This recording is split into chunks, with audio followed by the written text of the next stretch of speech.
So when we talk about the Congo, Booker T. Washington and his connection with the Congo, he was a member of, he was vice president of Friends of the Congo. He publicly condemned the atrocities that were going on in the Congo. He joined the Congo reform effort and used his national stature. You know, the same way that football brother used his national stature. Kaepernick, the same way Kaepernick used his national stature. Booker T. Washington was well aware that if I say something, the people are going to listen. And he spoke out on it. And he used that national stature to lobby on behalf of the Congolese.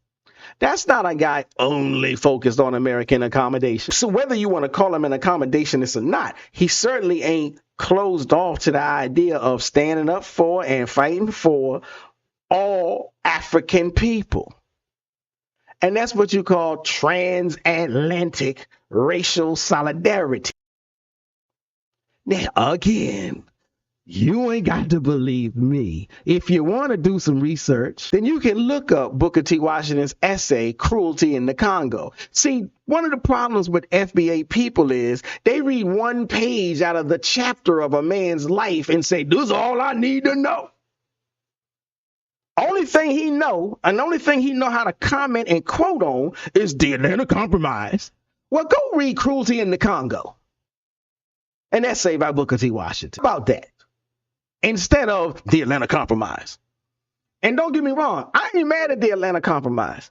I was quite impressed with the Atlanta Compromise the first time I was told to read it, and I went to read it. It was assigned to me as a reading assignment in one of the college classes that I took. And I have not had a problem with everything in there. I had some issues with some of the stuff in there. But the thing that struck me the most, I didn't care about nothing once I read his pan-Africanist statement that I felt in my bones was a pan-Africanist statement, whether the professor agreed, whether the other students in the class agreed, whether Ronnie Ron wanted to agree or not. When Booker T. Washington said, we can be as separate as the hand, as the fingers on the hand, but when we come together, we are a strong, mighty black fist. Shabazz, break it down with the proper perspective.